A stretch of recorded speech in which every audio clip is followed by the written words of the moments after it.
ਤੇ ਸੰਧੂ ਸਾਹਿਬ ਆਸ਼ੀਸ਼ ਮਿਸ਼ਰਾ ਦੁਬਾਰਾ ਫਿਰ ਸਲਾਖਾਂ ਦੇ ਪਿੱਛੇ ਪਹੁੰਚ ਗਿਆ ਹੈ ਤੇ ਕੀ ਕਹਾਣੀ ਬਣਦੀ ਹੈ ਇਹਦੇ ਆਲੇ ਦੁਆਲੇ ਦੀ। ਆਸ਼ੀਸ਼ ਮਿਸ਼ਰਾ ਬਾਰੇ ਹੁਣ ਆਪਣੇ ਸਰੋਤੇ ਮੇਰਾ ਖਿਆਲ ਚੰਗੀ ਤਰ੍ਹਾਂ ਜਾਣਦੇ ਆ। ਫਿਰ ਵੀ ਉਹਨਾਂ ਨੂੰ ਇਹ ਦੱਸਣਾ ਬਣਦਾ ਕਿ ਲਖੀਮਪੁਰ ਖੀਰੀ ਦੇ ਵਿੱਚ ਉੱਤਰ ਪ੍ਰਦੇਸ਼ ਵਿੱਚ 3 ਅਕਤੂਬਰ ਨੂੰ ਜਿਹੜਾ ਕਾਂਡ ਵਾਪਰਿਆ ਸੀ ਤਾਂ ਇੱਕ ਗੱਡੀ ਥਾਰ ਗੱਡੀ ਸੀ ਜਿਹਦੇ ਥੱਲੇ ਆ ਕੇ ਕੁਝ ਕਿਸਾਨਾਂ ਦੀ ਮੌਤ ਹੋ ਗਈ ਸੀ। 4 ਕਿਸਾਨ ਸੀ, ਇੱਕ ਪੱਤਰਕਾਰ ਸੀ, 3 ਹੋਰ ਲੋਕਾਂ ਦੀ ਉੱਥੇ ਭੜਕੀ ਹਿੰਸਾ ਦੇ ਵਿੱਚ ਮੌਤ ਹੋ ਗਈ ਸੀ। ਔਰ ਉਸ ਵੇਲੇ ਜਿਹੜਾ ਆਸ਼ੀਸ਼ ਮਿਸ਼ਰਾ ਉਹ ਉਸ ਗੱਡੀ ਦੇ ਵਿੱਚ ਬੈਠਾ ਸੀ। ਇਹ ਵੀ ਪਤਾ ਲੱਗਿਆ ਕਿ ਉੱਥੇ ਫਾਇਰਿੰਗ ਵੀ ਹੋਈ ਸੀ, ਗੋਲੀ ਛਿੱਕਾ ਵੀ ਚੱਲਿਆ ਸੀ। ਉਹ ਮਾਮਲਾ ਜਿਹੜਾ ਹੈ ਉਸ ਤੋਂ ਬਾਅਦ ਫਿਰ ਕਾਨੂੰਨ ਕੋਲ ਆਇਆ, ਪੁਲਿਸ ਕੋਲ ਆਇਆ, ਸਪੈਸ਼ਲ ਇਨਵੈਸਟੀਗੇਸ਼ਨ ਟੀਮ ਕੋਲ ਆਇਆ ਅਤੇ ਫਿਰ ਉਹ ਮਾਮਲਾ ਅਦਾਲਤ ਵਿੱਚ ਆਇਆ। ਹਜੇ ਉਹਦੇ ਬਾਰੇ ਕੋਈ ਫੈਸਲਾ ਨਹੀਂ ਹੁਣ ਤੱਕ ਹੋਇਆ। ਹਜੇ ਉਹ ਅੰਡਰ ਟਰਾਇਲ ਹੈ, ਉਹਦੀ ਜਿਹੜੀ ਪ੍ਰਕਿਰਿਆ ਹੈ ਉਸਦੀ ਉਹ ਚੱਲ ਰਹੀ ਹੈ, ਅਦਾਲਤੀ ਪ੍ਰਕਿਰਿਆ। ਕਿਉਂਕਿ ਇਹ ਬਹੁਤ ਵੱਡਾ ਮਾਮਲਾ ਸੀਗਾ, ਬਹੁਤ ਜ਼ਿਆਦਾ ਚਰਚਿਤ ਸੀ, ਬਹੁਤ ਸਾਰੇ ਲੋਕ ਇਹਦੇ ਨਾਲ ਜੁੜੇ ਸੀ। ਉਸ ਵੇਲੇ ਕਿਸਾਨ ਅੰਦੋਲਨ ਜਿਹੜਾ ਉਹ ਚੱਲ ਰਿਹਾ ਸੀ।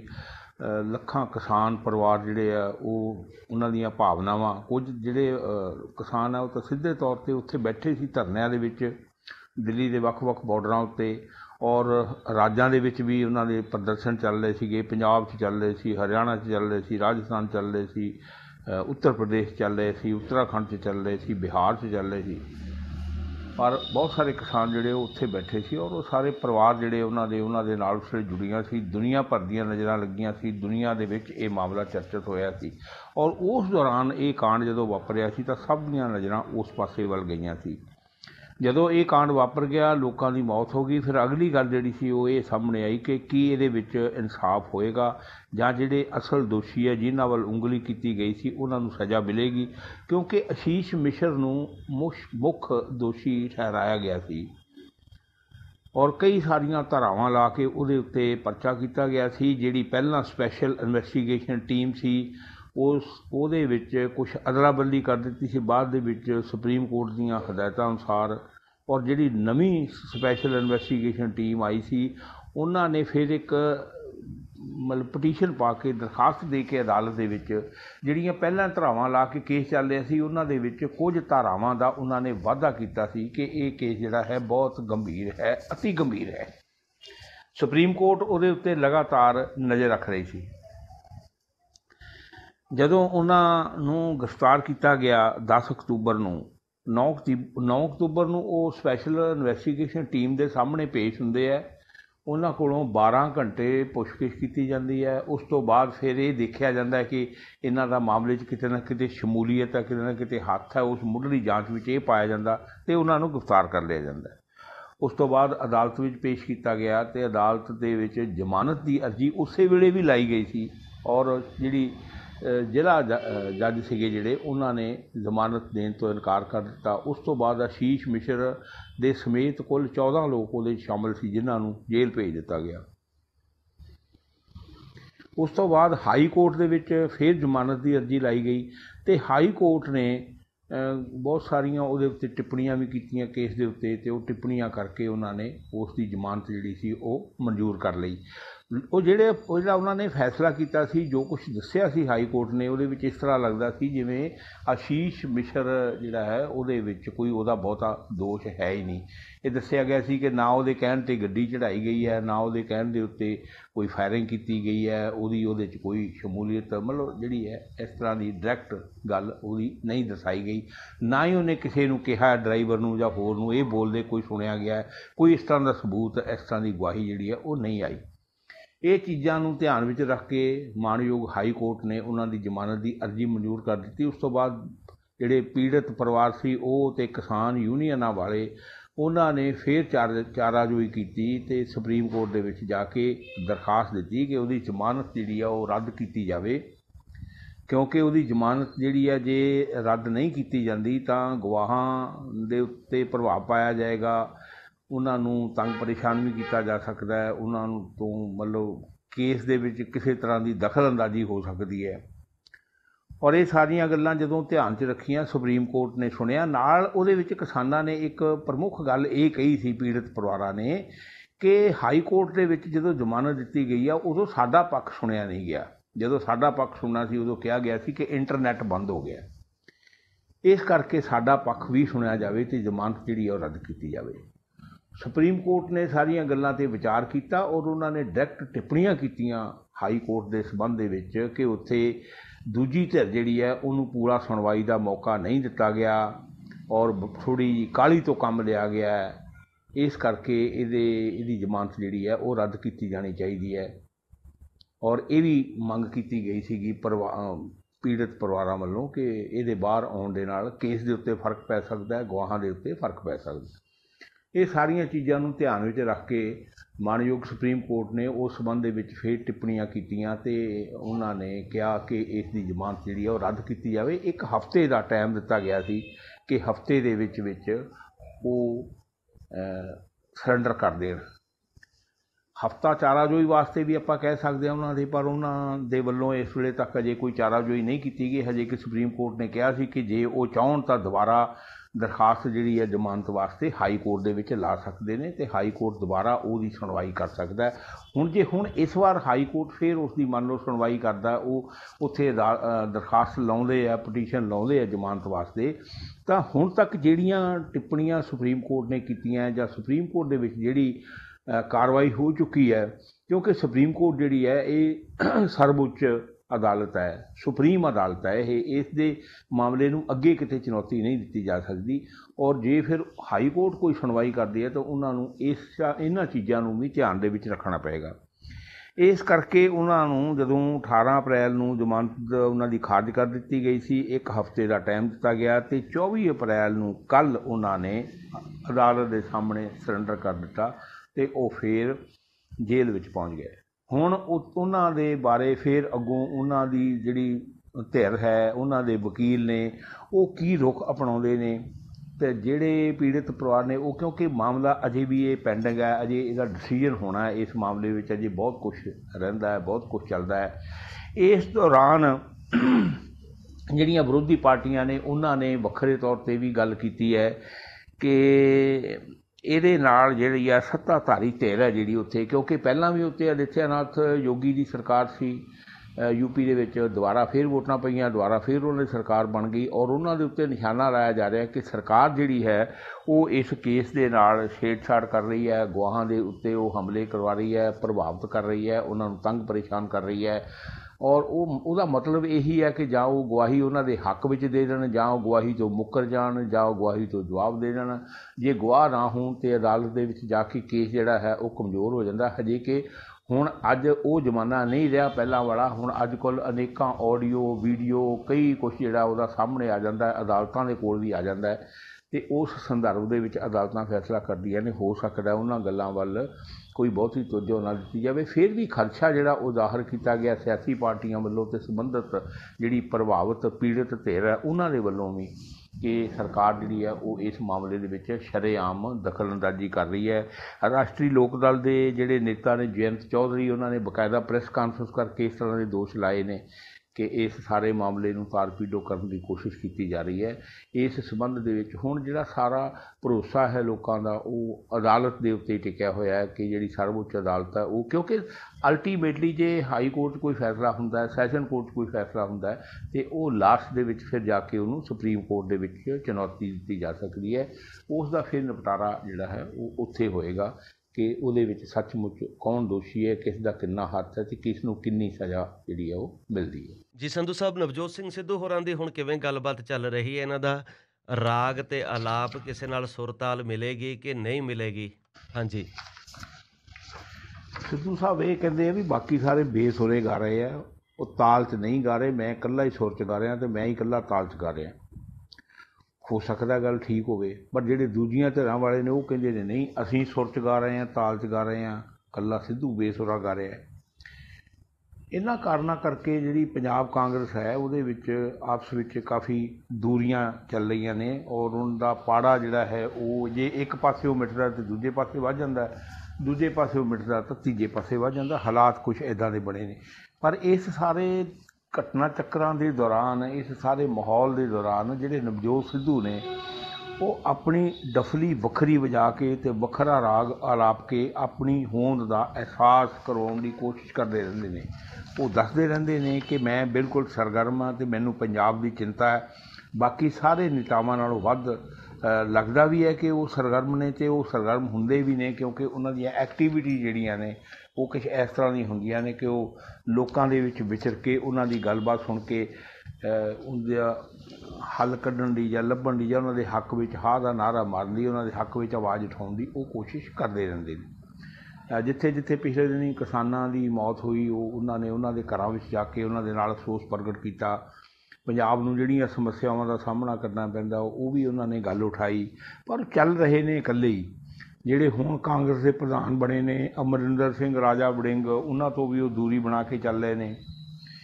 ਕੈਪਟਨ ਅਮਰਿੰਦਰ ਸਿੰਘ ਤੇ ਪਹਿਲਾਂ ਹੀ ਜਾ ਚੁੱਕੇ ਨੇ ਦੂਜੇ ਪਾਸੇ, ਉਹਨਾਂ ਦਾ ਧੜਾ ਵੀ ਸਮਝ ਲਓ ਖਤਮ ਹੋ ਗਿਆ ਅਤੇ ਉਹਨਾਂ ਦੀ ਨੇਤਾਗਿਰੀ ਵੀ ਕਾਂਗਰਸ ਦੇ ਵਿੱਚ ਖਤਮ ਹੋ ਗਈ। ਜਿਹੜੇ ਮਗਰੋਂ ਥੋੜ੍ਹੇ ਜਿਹੇ ਸਮੇਂ ਲਈ ਆਏ ਸੀ ਮੁੱਖ ਮੰਤਰੀ ਚਰਨਜੀਤ ਸਿੰਘ ਚੰਨੀ, ਉਹ ਵੀ ਨਵਜੋਤ ਸਿੱਧੂ ਉਹਨਾਂ ਤੋਂ ਵੀ ਦੂਰੀ ਬਣਾ ਕੇ ਚੱਲ ਰਹੇ ਨੇ। ਇੱਥੋਂ ਤੱਕ ਕਿ ਬਹੁਤ ਜ਼ਿਆਦਾ ਪ੍ਰਤਾਪ ਸਿੰਘ ਬਾਜਵਾ ਨਾਲ ਵੀ ਕੋਈ ਉਹਨਾਂ ਦਾ ਮੇਲ ਜੋਲ ਨਹੀਂ। ਜਿਹੜੇ ਵਿਰੋਧੀ ਧਿਰ ਦੇ ਨੇਤਾ ਨੇ ਉਹਨਾਂ ਤੋਂ ਵੀ ਥੋੜ੍ਹਾ ਜਿਹਾ ਉਹ ਫਾਸਲਾ ਰੱਖ ਕੇ ਹੀ ਚੱਲ ਰਹੇ ਨੇ। ਇਸ ਦੌਰਾਨ ਅੱਜ ਉਹਨਾਂ ਨੇ ਰਾਜਪੁਰਾ ਦੇ ਵਿੱਚ ਜਿਹੜਾ ਥਰਮਲ ਪਲਾਂਟ ਹੈ ਉੱਥੇ ਪ੍ਰਦਰਸ਼ਨ ਕੀਤਾ। ਉਹਨਾਂ ਦੇ ਨਾਲ ਕੁਝ ਸਾਬਕਾ ਵਿਧਾਇਕ ਵੀ ਸੀ, ਕਿਉਂਕਿ ਬਹੁਤੇ ਵਿਧਾਇਕ ਜਿਹੜੇ ਸੀ ਕਾਂਗਰਸ ਦੇ, ਉਹਦੇ 'ਚੋਂ ਕਾਫੀ ਨਵਜੋਤ ਸਿੱਧੂ ਦੇ ਧੜੇ ਵਿੱਚ ਸ਼ਾਮਿਲ ਸੀ ਔਰ ਤਕਰੀਬਨ ਉਹ ਸਾਰੇ ਦੇ ਸਾਰੇ ਹਾਰ ਹੀ ਗਏ ਆ। ਕੁਛ ਹੀ ਉਹਨਾਂ 'ਚੋਂ ਕੋਈ ਇੱਕਾ ਦੁੱਕਾ ਜਿੱਤੇ, ਬਾਕੀ ਸਾਰੇ ਹਾਰ ਗਏ ਆ। ਉਹਨਾਂ ਵਿਧਾਇਕਾਂ ਨੂੰ ਨਾਲ ਲੈ ਕੇ ਕੁਛ ਹੋਰ ਜਿਹੜੇ ਉਹਨਾਂ ਦੇ ਹਮਾਇਤੀ ਨੇਤਾ, ਉਹਨਾਂ ਨੂੰ ਨਾਲ ਲੈ ਕੇ, ਵਰਕਰਾਂ ਨੂੰ ਨਾਲ ਲੈ ਕੇ ਉਹਨਾਂ ਨੇ ਥਰਮਲ ਪਲਾਂਟ ਦੇ ਬਾਹਰ ਪ੍ਰਦਰਸ਼ਨ ਕੀਤਾ। ਜੋ ਬਿਜਲੀ ਸੰਕਟ ਚੱਲ ਰਿਹਾ, ਬਿਜਲੀ ਦੀ ਸਥਿਤੀ ਚੱਲ ਰਹੀ ਹੈ, ਜਿਸ ਤਰ੍ਹਾਂ ਦੇ ਨਾਲ ਆਮ ਲੋਕਾਂ ਨੂੰ ਪਰੇਸ਼ਾਨ ਹੋਣਾ ਪੈ ਰਿਹਾ, ਕਿਸਾਨਾਂ ਨੂੰ ਪਰੇਸ਼ਾਨ ਹੋਣਾ ਪੈ ਰਿਹਾ, ਉਸ ਸੰਬੰਧ ਦੇ ਵਿੱਚ ਉਹਨਾਂ ਨੇ ਆਵਾਜ਼ ਉਠਾਈ ਹੈ ਕਿ ਇਹਨਾਂ ਦੇ ਮਸਲੇ ਜਿਹੜੇ ਨੇ ਉਹ ਹੱਲ ਨਹੀਂ ਕੀਤੇ ਜਾ ਸਕੇ ਆਮ ਆਦਮੀ ਪਾਰਟੀ ਦੀ ਸਰਕਾਰ ਆਉਣ ਤੋਂ ਬਾਅਦ ਵੀ। ਹਕੀਕਤ ਵਿੱਚ ਉਹਨਾਂ ਦੀ ਨਾਰਾਜ਼ਗੀ ਕੋਈ ਹੁਣ ਨਵੀਂ ਨਹੀਂ ਹੈ, ਉਹਨਾਂ ਦੀ ਨਾਰਾਜ਼ਗੀ ਕਾਫੀ ਪੁਰਾਣੀ ਹੈ।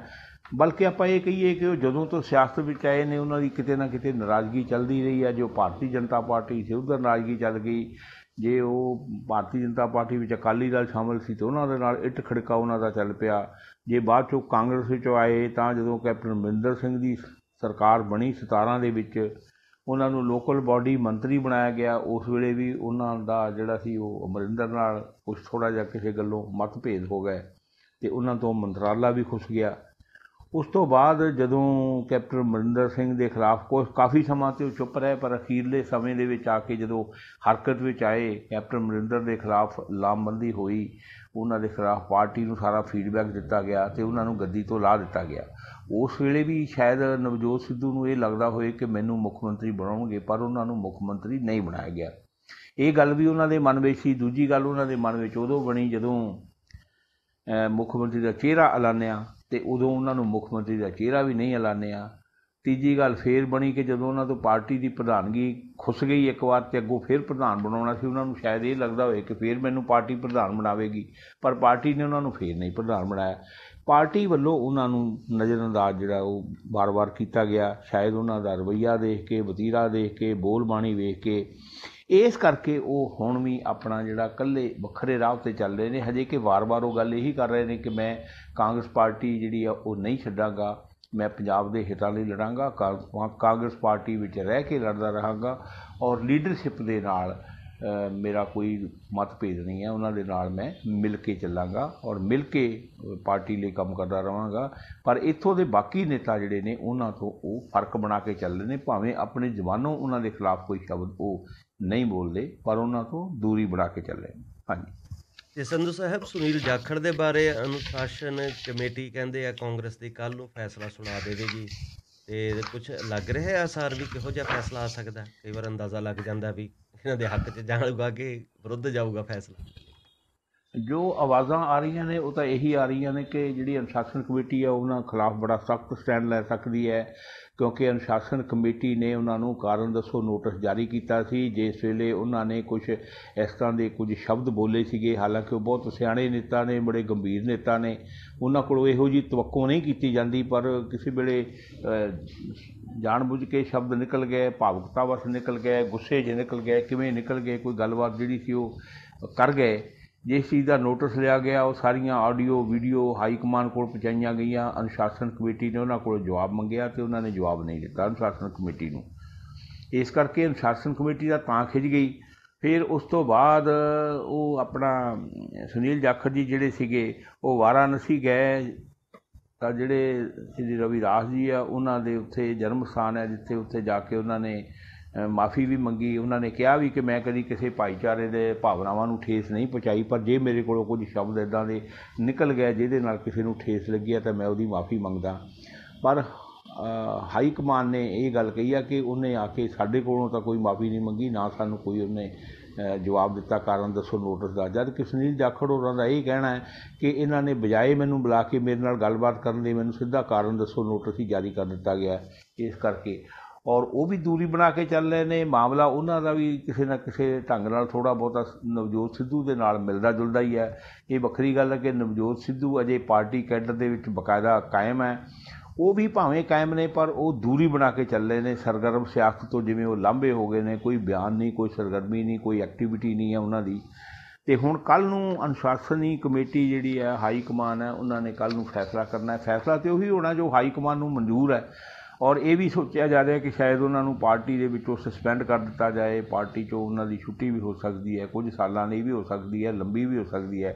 ਪਰ ਜਿਸ ਤਰ੍ਹਾਂ ਦੀ ਸਥਿਤੀ ਚੱਲ ਰਹੀ ਹੈ ਨਾ ਉਹਦੇ ਵਿੱਚ ਮੈਨੂੰ ਨਹੀਂ ਲੱਗਦਾ ਕਿ ਹਾਈ ਕਮਾਨ ਜਿਹੜੀ ਆ ਉਹ ਇਸ ਤਰ੍ਹਾਂ ਦਾ ਕੋਈ ਕਦਮ ਚੁੱਕਣਾ ਚਾਹਵੇਗੀ ਕਿ ਪਾਰਟੀ ਜਿਹੜੀ ਆ ਪੰਜਾਬ ਦੇ ਵਿੱਚ ਪਹਿਲਾਂ ਹੀ ਸਾਰੇ ਇੱਕ ਦੂਜੇ ਨਾਲ ਮੂੰਹ ਮੋਟਾ ਕਰਕੇ ਚੱਲ ਰਹੇ ਨੇ ਅਤੇ ਇਹੋ ਜਿਹੀ ਸਥਿਤੀ ਦੇ ਵਿੱਚ ਇੱਕ ਉਹ ਐਡੇ ਸੀਨੀਅਰ ਸਿਆਣੇ ਆਗੂ ਨੂੰ ਜਿਹੜਾ ਉਹ ਉਹਦੇ ਖਿਲਾਫ ਕੋਈ ਇਸ ਤਰ੍ਹਾਂ ਦੀ ਕਾਰਵਾਈ ਕਰਨ।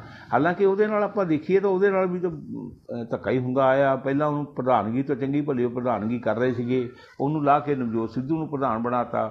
ਫਿਰ ਜਿਹੜੇ ਬਹੁਤੇ ਵਿਧਾਇਕ ਸੀ ਉਹ ਚਾਹੁੰਦੇ ਸੀ ਕਿ ਜਾਖੜ ਸਾਹਿਬ ਨੂੰ ਮੁੱਖ ਮੰਤਰੀ ਬਣਾਇਆ ਜਾਵੇ ਅਤੇ ਉਹ ਚਰਨਜੀਤ ਚੰਨੀ ਨੂੰ ਬਣਾਤਾ। ਅਤੇ ਉਹਦੇ ਤੋਂ ਬਾਅਦ ਫਿਰ ਉਹ ਥੋੜ੍ਹਾ ਜਿਹਾ ਲਾਂਭੇ ਹੋ ਗਏ। ਅਤੇ ਇਹ ਆਖਰੀ ਮੌਕਾ ਸੀ ਜਦੋਂ ਰਾਜਾ ਵੜਿੰਗ ਨੂੰ ਪ੍ਰਧਾਨ ਬਣਾਇਆ ਵੀ ਸ਼ਾਇਦ ਸੁਨੀਲ ਜਾਖੜ ਨੂੰ ਫੇਰ ਲੈ ਆਉਣ ਪ੍ਰਧਾਨਗੀ ਵਾਸਤੇ। ਉਦੋਂ ਵੀ ਉਹਨਾਂ ਦੀ ਗੱਲਬਾਤ ਜਿਹੜੀ ਸੀ ਉਹ ਨਹੀਂ ਕੀਤੀ ਗਈ। ਉਹਨਾਂ ਨੇ ਚੋਣ ਲੜਨ ਤੋਂ ਵੀ ਜਿਹੜਾ ਇਨਕਾਰ ਕਰ ਦਿੱਤਾ ਸੀ, ਨਹੀਂ ਲੜੀ ਚੋਣ। ਸੋ ਇਹੋ ਜਿਹੇ ਹਾਲਾਤ ਦੇ ਵਿੱਚ ਸਥਿਤੀ ਹਾਈ ਕਮਾਨ ਵਾਸਤੇ ਵੀ ਬਹੁਤੀ ਸੌਖੀ ਨਹੀਂ।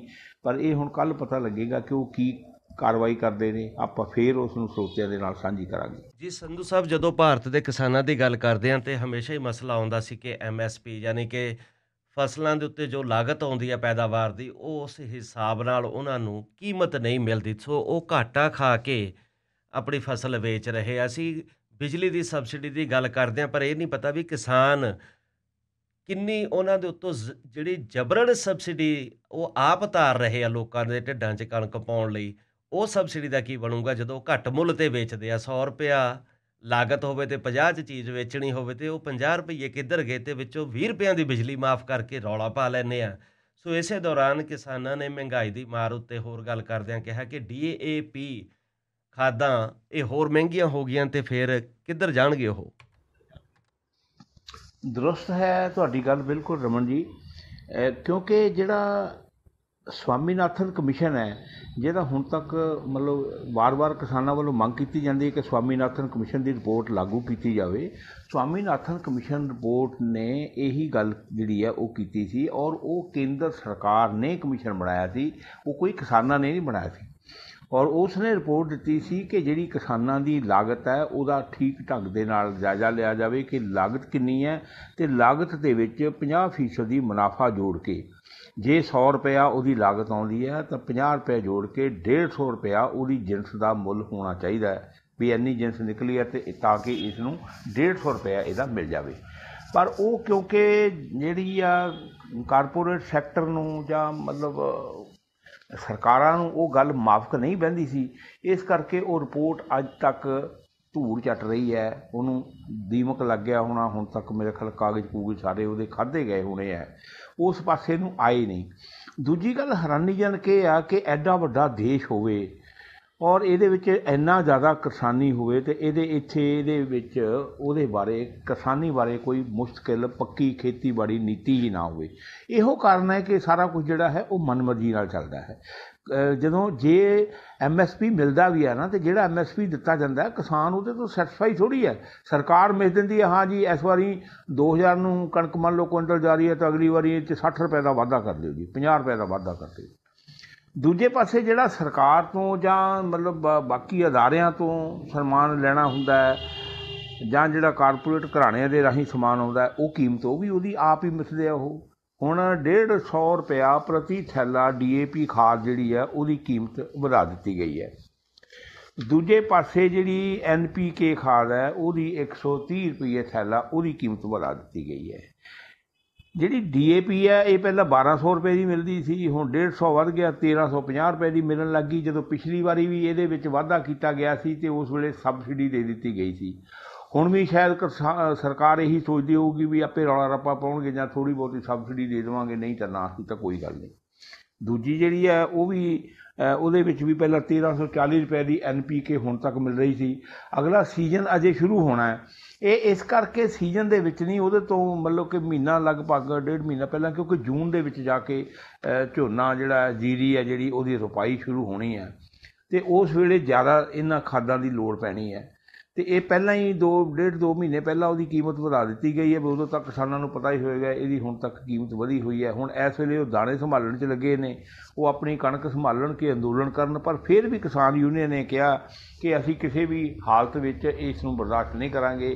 ਸਰਕਾਰ ਨੂੰ ਇਹ ਵਾਧਾ ਜਿਹੜਾ ਇਹ ਵਾਪਸ ਲੈਣਾ ਪਵੇਗਾ, ਨਹੀਂ ਤਾਂ ਅਸੀਂ ਇਹਦੇ ਖਿਲਾਫ ਫਿਰ ਅੰਦੋਲਨ। ਉਹਨਾਂ ਕੋਲ ਇੱਕੋ ਰਸਤਾ ਬਚਦਾ ਕਿ ਉਹਨਾਂ ਨੂੰ ਫਿਰ ਅੰਦੋਲਨ ਕਰਨਾ ਪੈਂਦਾ ਹੈ। ਉਹਦੇ 'ਚ ਕੋਈ ਗੱਲ ਮੰਨੀ ਜਾਂਦੀ ਹੈ, ਕੋਈ ਨਹੀਂ ਮੰਨੀ ਜਾਂਦੀ।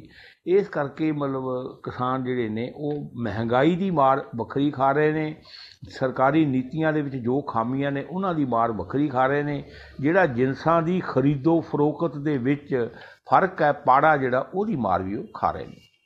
ਤੇ ਆਮ ਆਦਮੀ ਪਾਰਟੀ ਦੀ ਸਰਕਾਰ ਦੇ 24 ਦਿਨਾਂ ਦੇ ਵਿੱਚ ਕਹਿੰਦੇ 14 ਕਿਸਾਨਾਂ ਨੇ ਖੁਦਕੁਸ਼ੀ ਕੀਤੀ ਹੈ, ਤੇ ਇਸ ਅੰਕੜੇ ਨੂੰ ਲੈ ਕੇ ਫਿਰ ਸਰਕਾਰ ਦੀ ਕੀ ਪ੍ਰਤੀਕਿਰਿਆ ਲੱਗਦੀ ਹੈ ਜੀ? ਇਹ ਰਮਨ ਜੀ ਆਪਣਾ ਇਸ ਕਰਕੇ ਖਬਰ ਇਹ ਜ਼ਿਆਦਾ ਚਰਚਾ ਦੇ ਵਿੱਚ ਆਈ ਹੈ। ਕਿਸਾਨ ਖੁਦਕੁਸ਼ੀਆਂ ਤਾਂ ਪਹਿਲਾਂ ਪਿਛਲੀਆਂ ਸਰਕਾਰਾਂ ਦੌਰਾਨ ਵੀ ਕਰਦੇ ਆ ਰਹੇ ਨੇ। ਬਾਦਲ ਸਰਕਾਰ ਦੌਰਾਨ ਵੀ, ਅਮਰਿੰਦਰ ਸਰਕਾਰ ਦੌਰਾਨ ਵੀ, ਜਿਹੜੀ ਪਹਿਲਾਂ ਅਮਰਿੰਦਰ ਸਰਕਾਰ ਸੀ ਉਦੋਂ ਵੀ ਅਤੇ ਹੁਣ ਵੀ।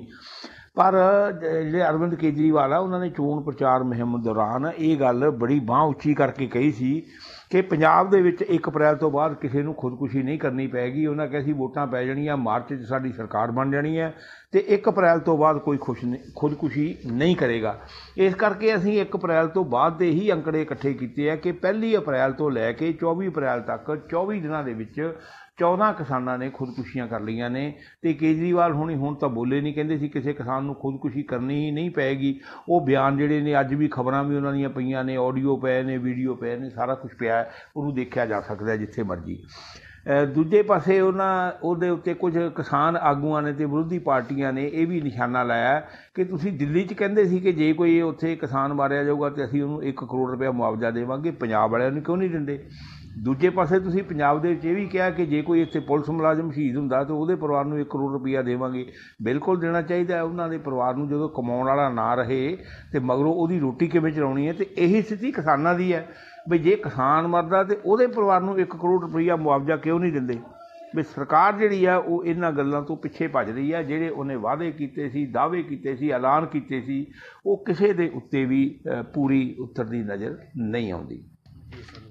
ਜੇ ਜਲੰਧਰ ਦੇ ਵਿੱਚ ਕਿਸੇ ਬੱਚੀ ਦੇ ਨਾਲ ਇੱਕ ਵਹਿਸ਼ਿਆਨਾ ਕਾਰਾ ਕੀਤਾ ਗਿਆ, ਇਹਦੀ ਥੋੜ੍ਹੀ ਜਿਹੀ ਬਰੀਫ ਜਾਣਕਾਰੀ ਦੇ ਦਿਓ ਜੀ, ਕਿਉਂਕਿ ਸਮਾਂ ਨਹੀਂ ਹੈ ਆਪਣੇ ਕੋਲ। ਬਰੀਫ ਜਾਣਕਾਰੀ ਇਹ ਹੈ ਕਿ 3-3 ਸਾਲ ਦੀਆਂ, 4-4 ਸਾਲ ਦੀਆਂ ਬਾਲੜੀਆਂ ਦੇ ਨਾਲ ਬਹੁਤ ਜ਼ਿਆਦਾ ਇਹ ਘਟਨਾਵਾਂ ਹੋ ਰਹੀਆਂ ਨੇ। ਅਸੀਂ ਕਦੀ ਕੋਈ ਇੱਕ ਅੱਧੀ ਘਟਨਾ ਲੈ ਲੈਂਦੇ ਹਾਂ। ਪਿਛਲੇ 10-15-20 ਦਿਨਾਂ ਦੇ ਵਿੱਚ ਹੀ ਕਿੰਨੀਆਂ ਘਟਨਾਵਾਂ ਹੋਈਆਂ ਨੇ। ਗੁਰਦਾਸਪੁਰ ਵਾਲੀ ਘਟਨਾ ਦੀ ਇੰਨਾ ਜ਼ਿਕਰ ਹੋਇਆ ਸੀ, ਚਰਚਾ ਹੋਇਆ ਸੀ, ਉਹ ਦੋਸ਼ੀ ਅਜੇ ਤੱਕ ਫੜਿਆ ਨਹੀਂ ਗਿਆ। ਅਤੇ ਅੱਜ ਜਲੰਧਰ ਵਰਗੇ ਸ਼ਹਿਰ ਦੇ ਵਿੱਚ ਇਹ ਘਟਨਾ ਵਾਪਰੀ ਹੈ।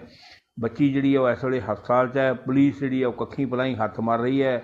ਦੋਸ਼ੀ ਜਿਹੜਾ ਫਰਾਰ ਹੋ ਗਿਆ, ਕਦੋਂ ਲੱਭੇਗਾ, ਕਦੋਂ ਕੀ?